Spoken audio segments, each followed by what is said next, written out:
course. It is only natural for humans to struggle to understand the actions of a god. However, you will need more than that to convict me of a crime. That's true, but my charge here is unrelated to your conduct as an Archon. Instead, I would like to charge you as a fraud who's never been the Archon in the first place. Wait, what was that? Lady Furina's a fraud? Hey, I came here thinking that we were going to try the Hydro Archon for forsaking our duty, but did I hear that right? She's not our Archon at all? Charge accepted. Lady Furina, do you plead guilty to the charge?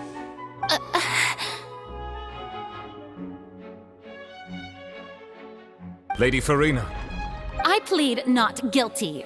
How can I be guilty? There is no way that I, Focalors, otherwise known as Furina de Fontaine, a member of the Seven and the Regina of all waters, kindreds, peoples, and laws of Fontaine, could be anything other than your true Archon. Yeah, even though Lady Furina can be rather eccentric, isn't it going too far to doubt her very identity? Yeah, I've never questioned her identity either. Sure, Lady Furina can be super irresponsible, but what grounds does that prosecutor have to make such a huge claim? I have cause to believe that common sense will prevail in this case. Many of the members of the audience have known me as the Hydro Archon ever since they were born. There would be no fooling their memory. See? Even the Oratrice has decided to show me its favor. Are you sure you want to commit to a charge that will never be upheld? If you wish to drop the case, I can promise you as the God of Justice that you will not have to face trial for making a false accusation. We will treat everything that's happened as a dramatic spectacle and move on with our lives. What do you say to that? An argument with near impossible odds, huh? We have to not only refute Furina's claims, but also overturn the long-held beliefs of the people. Well, I tried to give you the chance to surrender. If you must persist, then let me ask. If you believe I'm not the Archon, then what manner of being do you think I am? And if I was not the Archon, then how did I manage to live for over 500 years?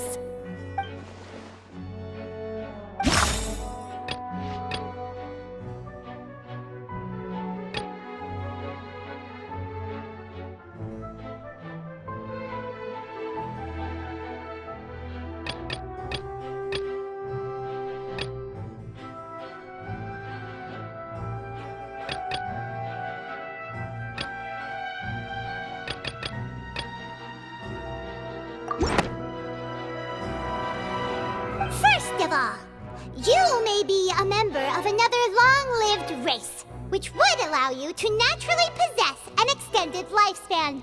And second of all, even if that wasn't the case, there could be other ways to extend your life. Who gave you that idea? Was it the knave? You'd sink so low as to use a harbinger's words against me. A curse? I once thought it possible that the aura of an Archon might naturally resemble a type of curse. But in light of this claim, perhaps what I sensed was not your divinity, but a curse after all. You sensed it too, huh, Neuvillette? Lady Furina is actually a human? Well, it is true that it's extremely difficult to tell humans and gods apart just by looking at them. It's not impossible.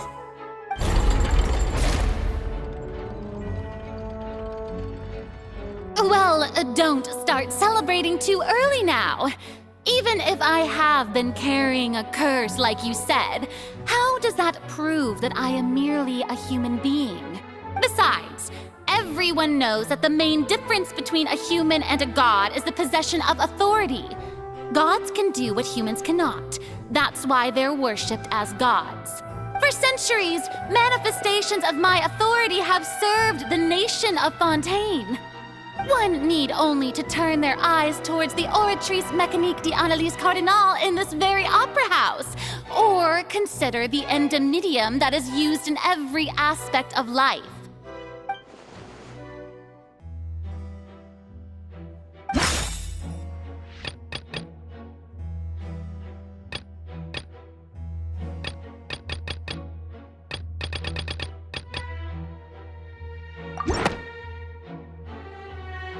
You tried to reference the Oratrice. But weren't you as confused as all the rest of us when the Oratrice declared Childe to be guilty without any proof? Otherwise, you should have come up with a good explanation for that by now. Didn't I make myself clear at the time? The decisions of the gods are naturally difficult for humans to comprehend.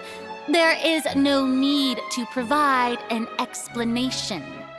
Lady Furina, I believe a reminder of your current circumstances is in order. While the court is in session, the principles of justice and the law must come before all else. While you are an Archon, you are also first and foremost the defendant in this trial. You will prove yourself unable to defend against the prosecution's charges if you continue to I never thought you'd use that kind of rhetoric against me. That was no trick of rhetoric, Lady Furina. I've merely reiterated the rules of the court. Rules that all should respect and follow. So, you neither knew why Childe was declared guilty, nor did you understand the structure and operations of the Oratrice. Instead of having been created by you, the manifestations of authority you mentioned have been made by the real Hydro Archon, haven't they? The real Hydro Archon? Well, now you're really losing me. It is true that I did not know why the Oratrice gave out a guilty verdict that day. But the Oratrice handed out that verdict unilaterally, and it has been operating independently ever since it was first created. You can't argue that just because a divine creation is flawed, that the god behind it must also be no god at all. She's still throwing out all kinds of excuses. Seems like she's confident that we won't be able to produce proof that she has no power over the Oratrice. My power as an Archon. There are many ordinary citizens in the audience. How can I just carelessly demonstrate the formidable power of an Archon? If that poses a concern, I'm prepared to extend my protection to the audience. You don't need to go that far.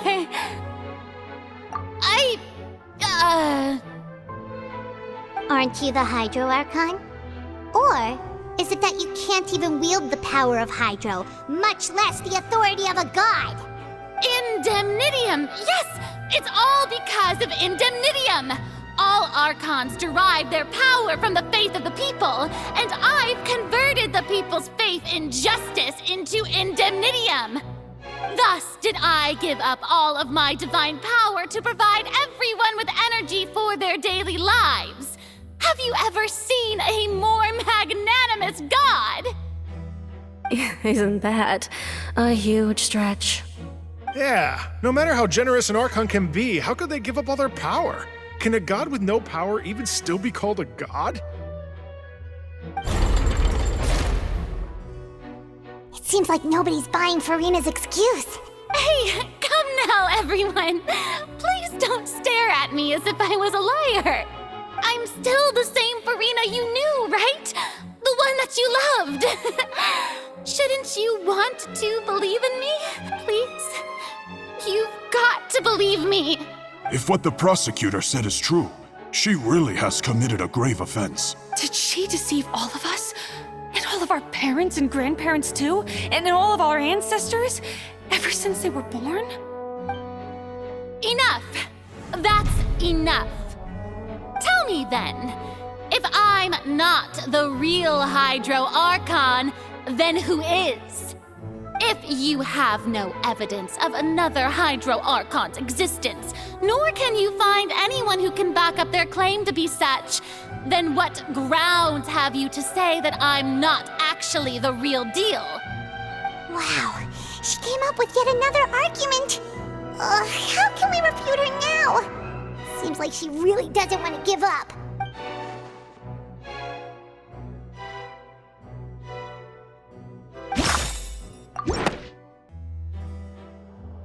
That doesn't sound...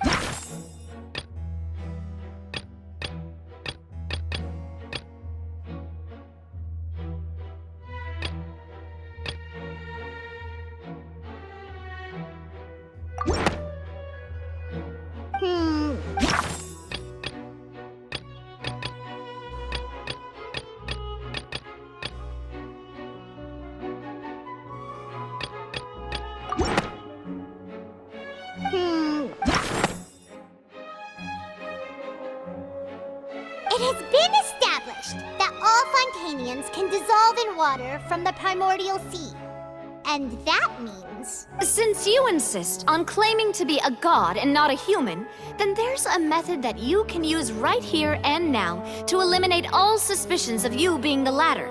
Miss Navia, please apply to serve as a temporary attorney for the prosecution before addressing the court. Though you act in partnership with the prosecutor, you must still adhere to proper procedure.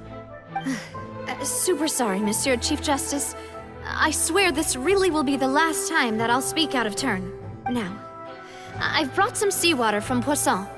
As everyone knows, a massive flood struck the area not long ago, taking many lives, including those of some of my closest friends. So, Miss Furina, would you dare to touch some of this seawater? If we are to believe that you are indeed the real Hydro Archon, touching this seawater would have no effect on you. All it should do is strengthen your case. But if you don't dare to touch it, then we would have basically proved the reverse. Oh, and I must remind you that after the disaster at Poisson, nobody wants to see any more people dissolve. I do hope you'll act prudently and choose the simpler path of admitting guilt.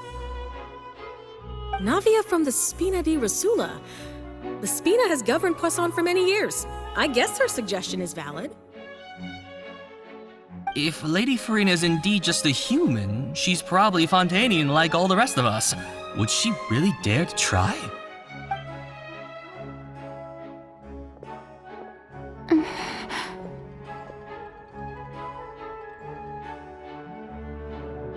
Lady Furina, this test has been unilaterally proposed by the prosecution. As it falls outside the realm of standard court proceedings, you possess the right to decline participation. Well, of course you had to tell her that. But refusing to participate is basically the same as a confession of guilt.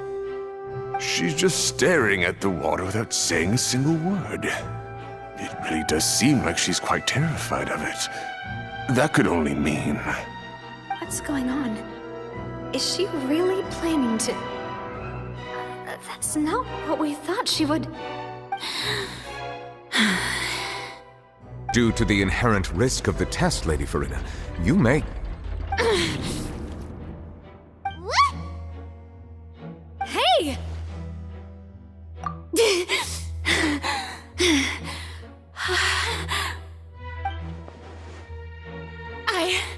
I'm fine! Look at me, everyone! My hand is still here! I haven't been dissolved! Will you believe me now? I really am your Archon! I'm nothing like a normal human who would fall apart as soon as they touch this water! Really, was this not the most obvious thing in the world? Miss Siegewin? If you are present, Miss Siegewin, please come forward and attend to the defendant. Siegewin?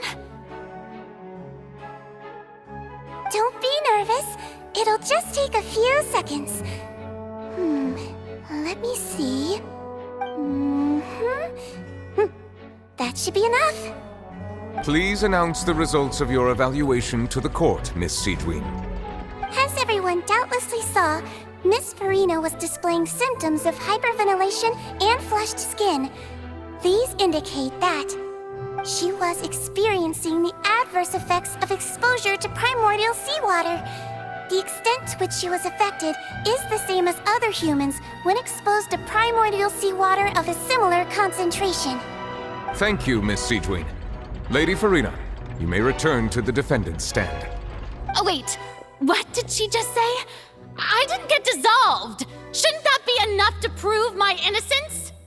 Well, considering your tendency to run from your problems, we did originally prepare a direct sample of the seawater around Poisson. However, after extensive discussion, we exchanged it for a sample that is not concentrated enough to dissolve an actual human. After all, on the off chance that something entirely unexpected might occur, we don't want anyone else to lose their life to the sea. Yeah, so out of regard for Furina's life, you secured a low-concentration sample and asked the head nurse to serve as an expert witness. It's a great thing that the direct sample wasn't actually used. Furina could have... I can't believe... You...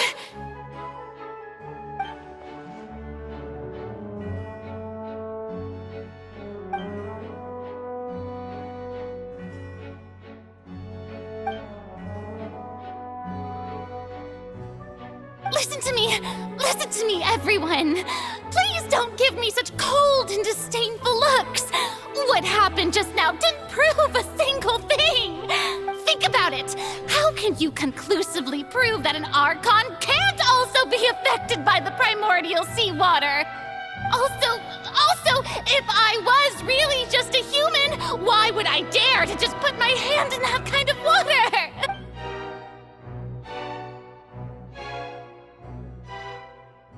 Please, anyone, just listen to me! I swear, I really am your Archon!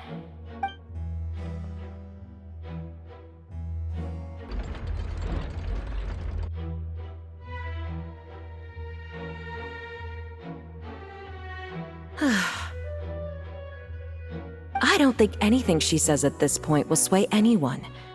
The odds are just too stacked against her now. With all the things that have been said, Paimon doesn't think there's any way left for Furina to win. I believe the time for arguments and presentation of evidence has come to an end. If there are no objections, we will move on to the final judgment.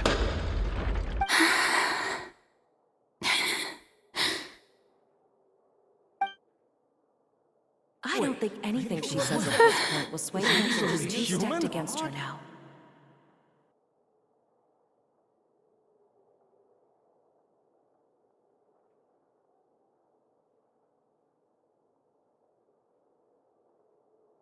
In my capacity as Chief Justice, I shall now render judgment on Furina's misrepresentation of herself as the Archon of Fontaine.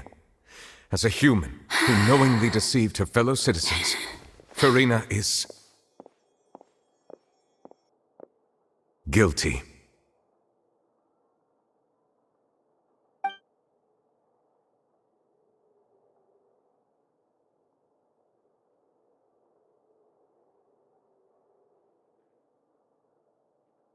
We shall now turn to the Oratrice Mécanique d'Analyse Cardinale to render the final verdict on the charges.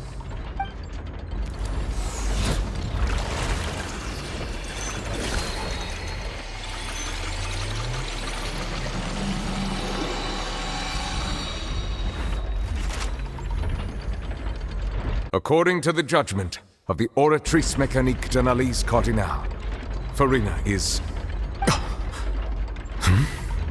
Well, what's wrong? What's the Oratrice's verdict? No, the Oratrice also displays a guilty verdict. Isn't that correct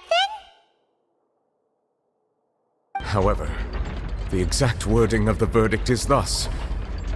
The Hydro Archon, guilty, to be punished via the death sentence. The death sentence? That's actually one of the available sentences? I've always thought that it was just a myth. The one and only time the death sentence has been handed out at the court, and it's been given to the very person we've worshipped as the god of justice? What an unexpected twist. Furina's been sentenced to death by the Oratrice? We just wanted to use the trial to show her the seriousness of things so she'd tell us the truth. How did did things escalate this quickly? This outcome is indeed quite strange. According to Fontaine's current definitions of justice, as well as its recommendations for criminal sentences, is this sentence really appropriate for the crimes that have been committed? Yeah! Even Vacher wasn't sentenced to death by the Oratrice. You know, the real evil mastermind behind the serial disappearances case. Indeed. Not only is Furina's sentence overly excessive, the very point of our trial today was also to prove that Furina has never been the Hydro Archon in the first place.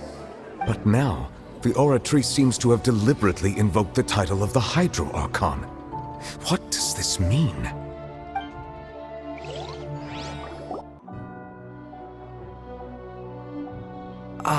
Excuse me, if I may interrupt. Is the trial still going? Freminet! Oh, you finally made it. I assume this means you've completed your mission? Mm-hmm.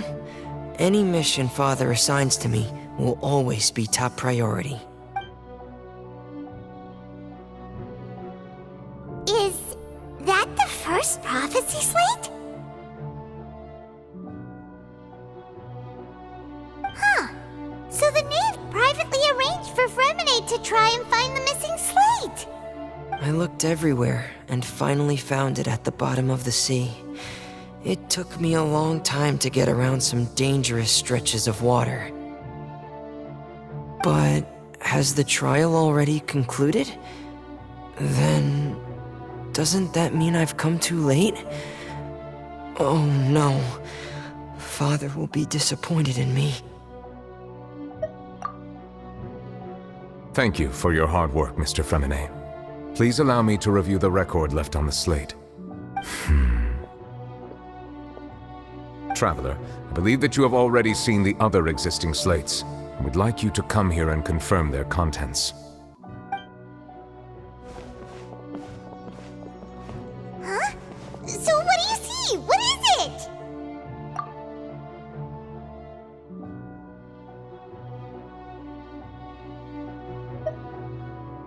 I believe I have now made sense of the Hydro Archon's crime.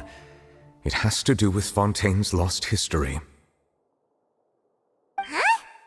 Isn't the Hydro Archon just guilty of deceiving her people? Oh, wait, no, that's Furina, and we've already proven that she's not the Hydro Archon. So when you say Hydro Archon, do you mean the real Hydro Archon we've been kinda talking about? In truth, everything that you've encountered in Fontaine up until this point can be traced back to the contents of these stone slates. However, I'm uncertain as to how much sense they currently make to you. Okay, let's try to recall the contents of the other 3 stone slates. Paimon will do her best to help you remember.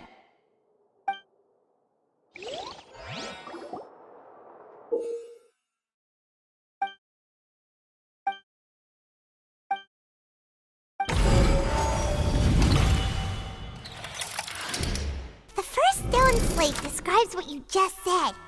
It seems to show the previous Hydro Archon using her divine power, and then the Oceanids turn into humans.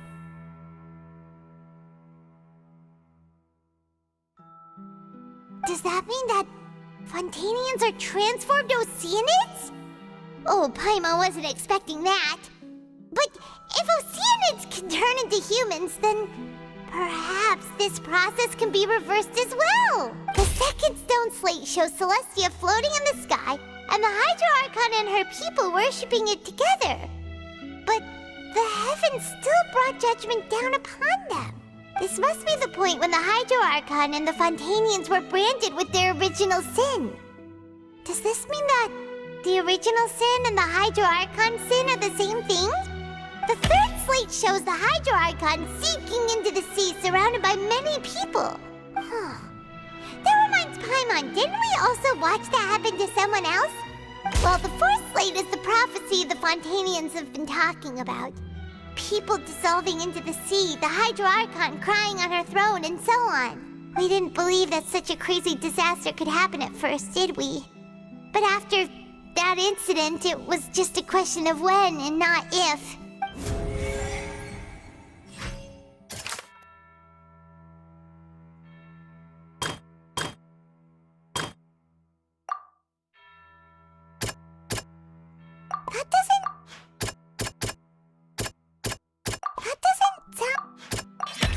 Perhaps what is about to take place has all happened before, and the original sin cast down on the people of Fontaine by Celestia, as recorded on the stone slates. We know from the case of the serial disappearances of young women that Fontainians can be dissolved in primordial seawater, and the first stone slate tells us that long ago, the Hydro Archon used her power to turn Oceanids into humans.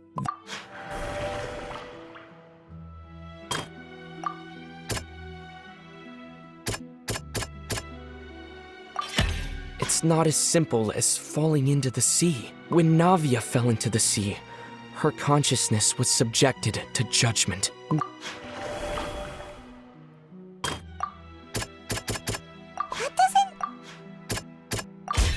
The prophecy from the stone slates found its way into society, but not many people believed it at first. If we hadn't dealt with it in time, things could have gone very badly. They'll dissolve into the primordial sea but won't cease to exist. Their essence will flow in the seawater, converge, and take the form of an Oceanid. The Hydro Archon was sentenced to death in court, shocking everyone present. Perhaps this means that her sin was actually Fontaine's original sin. Navia fell into the water inside those ruins, and she nearly dissolved.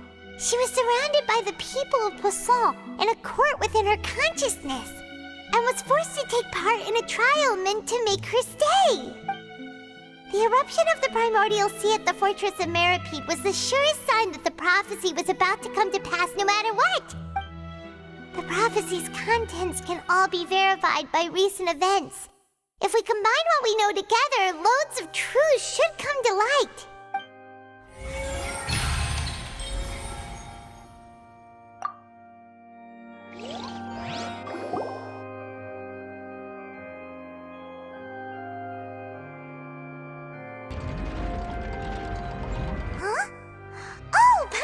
It now, so that's how you can make sense of it. But then it feels like we're going to have to share some truly shocking revelations. Let's hear them. Incredible. Linny, did you hear that? We're not real humans. All Fontainians were originally created by the late previous Hydro Archon, with Oceanids as their basis. The evidence for that can be found in how only Fontainians could dissolve in primordial seawater, and how all the girls Vacher dissolved were also turned into Oceanids. Oh, and according to Navia, when she was about to get dissolved, she also saw everyone gathered around for a trial, all of them in the shape of Oceanids. Indeed. Yeah, and it follows from the content of the first slate that she probably angered Celestia by creating humans without prior permission. That could also explain why the Oratrice judged the Hydro Archon to be guilty. It's to account for that ancient sin. The Hydro Archon's true sin was creating us? And yet, after many hundreds of years, the Hydro Archon's creations have turned around to try to judge the Archon within the Opera Epiclese. Yeah! Isn't the image here just like when Navia fell into the sea? So wouldn't it be trying to show the image of the Hydro Archon also falling into the sea once the prophecy has been fulfilled in the fourth slate? In the end, the people will all be dissolved into the waters, and only the Hydro Archon will remain weeping on her throne. Only then will the sins of the people of Fontaine be washed away. Did Paimon get all that right? You've made some keen deductions. I must say, given how much you still don't know, it is impressive that you've already managed to connect so many pieces of the truth. However, while you were able to decode all the information on the slates, they've also been etched with an additional layer of hidden information using a different power source. When we were at the ruins, I tried to decipher the hidden information recorded in the slates. But since we only had 3 slates at the time, I was unable to come to a full conclusion. Now that the slate collection is complete, I shall make another attempt to decipher the narrative recorded within. If everything goes well, we should finally be informed of the unadulterated truth.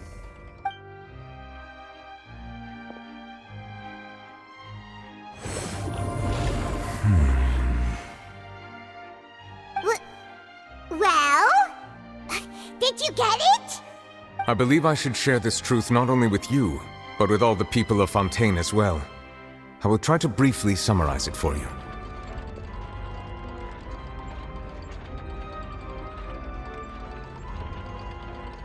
Your hypotheses regarding the origin of Fontainians and the sin of the Hydro Archon were both correct.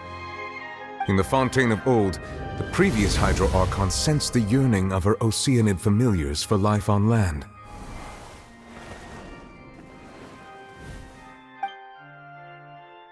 The Oceanids were enamored with the beauty and romanticism of human beings, and wishing to have those experiences for themselves, expressed to the Hydro Archon their desire to become of a similar kind. However, even though water as an element is intricately linked with the power of life, the Hydro Archon, as one of the seven, did not possess the authority to create a new form of human life. Not one to give in, she eventually found a way to create permanent humanoid bodies for her familiars by appropriating the power of this planet's primordial sea. She poured primordial seawater into the Oceanids' blood vessels, creating humanoid mimics in the process. But if Fontainians were to ever come into direct contact with water from the primordial sea, the power within their bodies would escape these artificial restraints and return to the sea. As a result, their forms would collapse, and they would be reverted to their original forms as Oceanids. Of course, the Hydro Archon never received permission from the heavenly principles to create a new human race. And thus, the Hydro Archon and all of her creations came to shoulder the original sin of appropriating the power of the primordial sea. That is the true history of how the people of Fontaine first came into being. So we were all Oceanids before we turned into human beings? That's way too much information for me. I think I'm just going to pretend that I never heard a single thing. Wait, but if that's the truth, we can't let the Hydro Archon be sentenced to death. After all, her only sin was creating us. This really might be too much information for your regular Fontainian, but it does answer a lot of our questions. Alas, your hypothesis regarding the third and fourth stone slates was inaccurate. The slates' respective positions are, in fact, correct. A key point of the visual on the third slate is how all the individuals depicted in the water are humans rather than Oceanids. They have not been dissolved, which implies that the water depicted in this slate is not water from the primordial sea. The nation of Fontaine is the nation of Hydro, as well as the nation of Trials and Justice. Instead of being the literal element, the water in the scene symbolizes judgment and justice. You may also recall Navia's experience. When she fell into the sea, her consciousness was surrounded by that of many others who intended to hold a trial to determine her fate. Therefore, the meaning of the third slate is that the people of Fontaine shall try the Hydro Archon at the court of justice.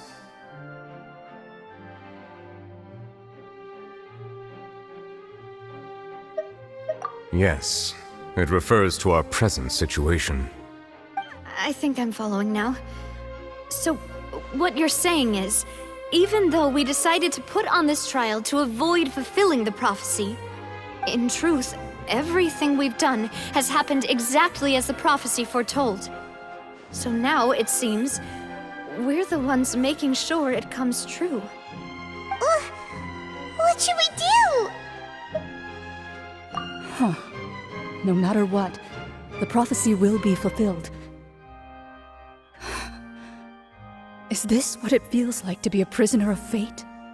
If that's the case, does that mean the scene in the fourth slate will also be fulfilled soon? Traveler, I would like to point out another small fallacy in your deductions. About the fourth slate, You probably thought that the eruption of primordial seawater beneath the fortress of Meripede served as the surest sign that the prophecy was about to come to pass, yes? However, I believe that rather than being a sure sign, that eruption could in fact only be a small warning of something far worse to come. As for the root cause of the catastrophe, I believe you've already encountered it once before.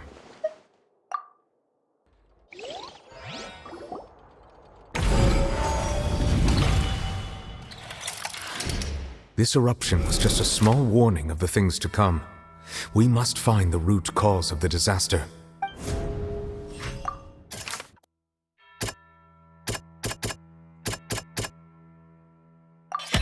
It was both dream and reality.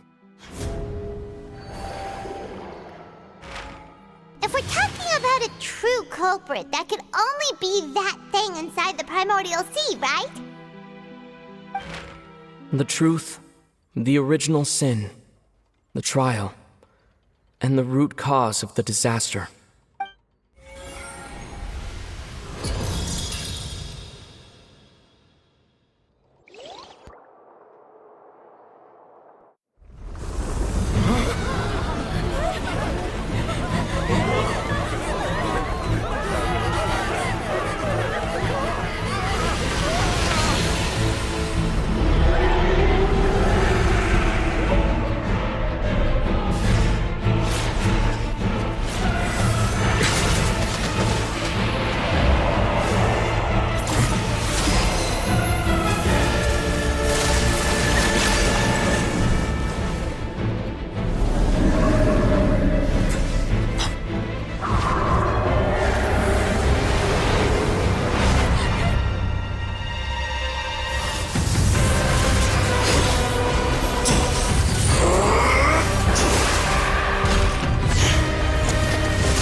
That was way too close! How did that thing just burst into the Opera House? Wait, was that the huge whale you saw in your dream? So we've met it at last. I understand very well why it has chosen to make an appearance here. That whale does not belong to Teyvat. It is a monster that has traversed the stars, weeping all the while. It has been greedily consuming the energy from the planet's primordial sea, using it to grow. That is the main cause for the rising sea levels. And once it has finished consuming all of the energy contained within the sea, its next step will be... You said that when the Hydro Archon first created Fontanians out of Oceanids, she filled their blood vessels with primordial seawater. Precisely. That whale finds the blood of Fontanians nigh impossible to resist. Therefore, when it left the primordial sea, it decided to make its next stop a packed opera house full of food. Food in the form of Fontanians. We just barely managed to push it back, right? In that case, won't it come back to target the people again, once it's managed to recover its strength? That is correct. Indeed, it is more accurate to say that we should thank that Harbinger for buying us some time. Without him, the whale would have likely come onto land far sooner. From the way he looked, he must have been fighting the creature for quite a long time. That battle maniac. We've always known that he had a special connection with that whale, but we definitely didn't expect it to help us out like this. Anyway, now that we know that this whale is the actual cause of the disaster recorded in the prophecy, all we need to do to stop the prophecy would be to find a way to beat it up, right? It is too late. It had already absorbed too much of the primordial sea's energy before we could notice it.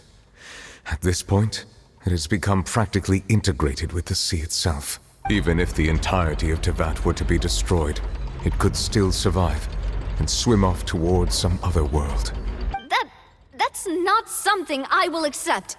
We've already done everything we can, and we even found the true culprit. We've come so far. You can't just tell me that the last hurdle is some impossible foe. That's just not fair. Indeed, that's not how a grand performance should end. I'll fight it to the end, no matter what. So the prophecy will be fulfilled no matter what, huh?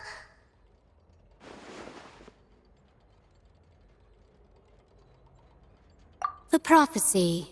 Yes, what has been prophesied will be fulfilled. You may view such things as the history of the future.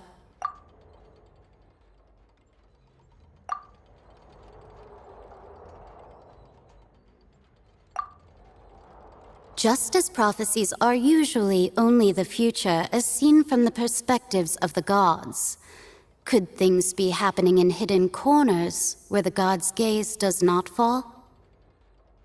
Ultimately, fate shall serve as your only guide, no matter what will happen in Teyvat's future. All you need to do is to play your part.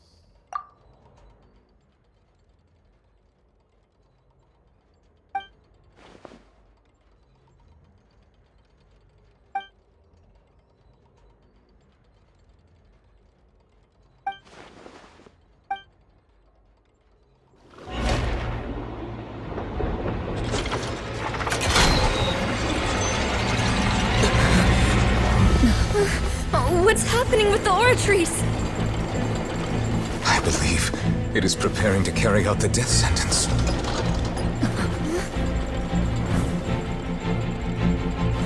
Furina!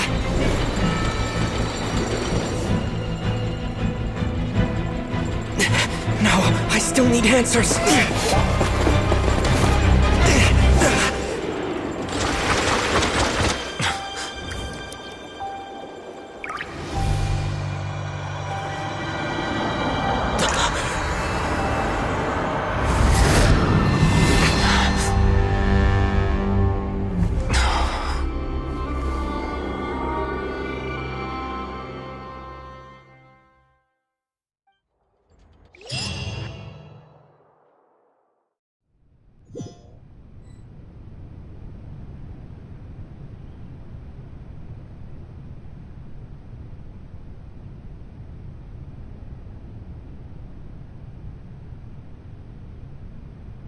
You...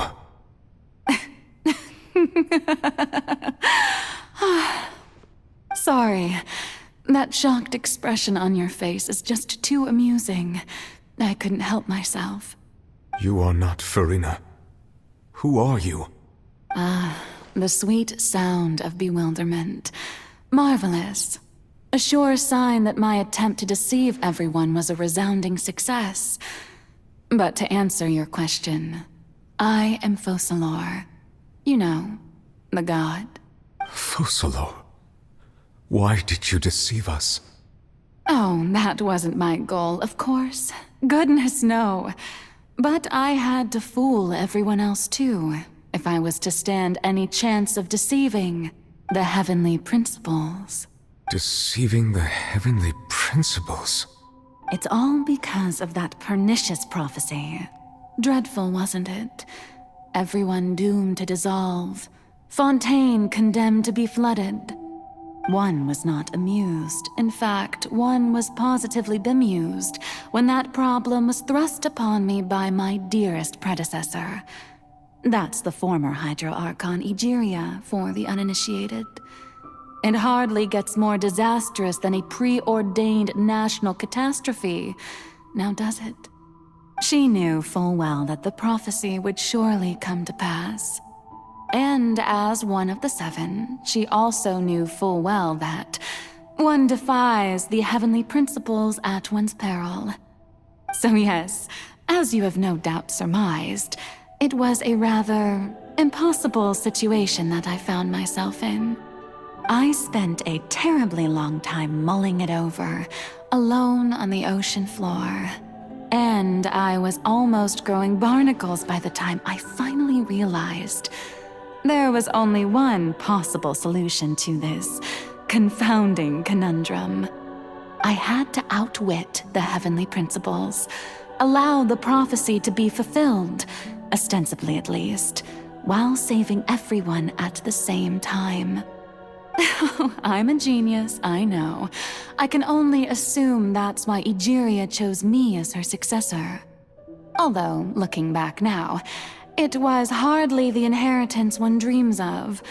Between the task of saving the nation, the quotidian duties of the Hydro Archon, and not to mention the original sin of creating a new race of humans, I dare say she left me quite a colossal mess to clean up. But one can only play the hand one is dealt. I did not choose this, any more than I chose to be one of her Oceanid familiars.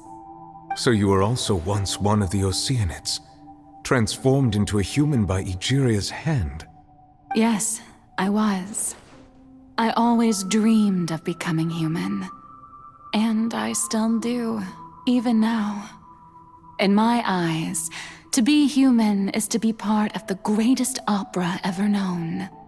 After becoming a god, I separated my divinity from my body and spirit, leaving behind only a self that was as naive and bewildered as my past self on her first day as a human being.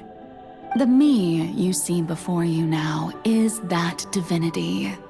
And the human counterpart I left behind, I named Furina.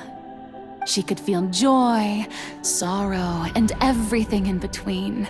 She could be as vain and conceited, or as meek and vulnerable as she wished.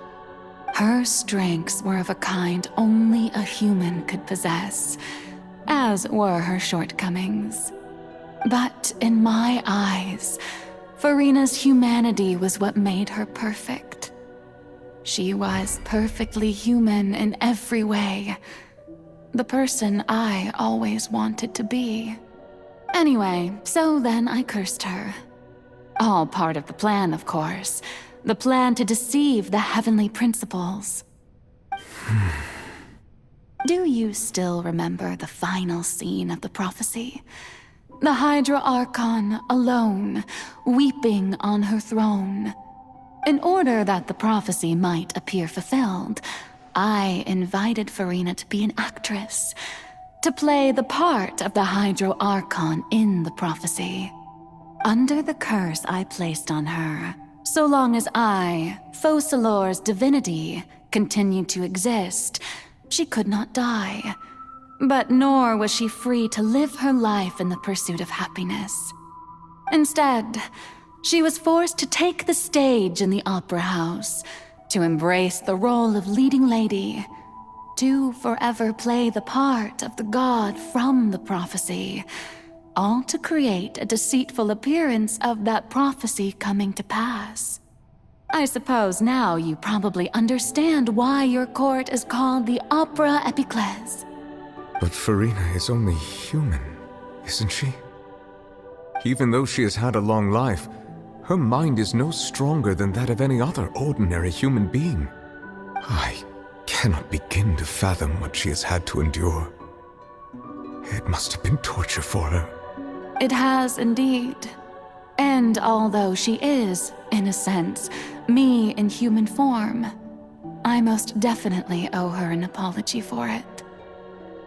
It's been 500 years, and all along, she's been playing her part in the most unimaginably long, unbearably lonely, and agonizingly painful opera of all time.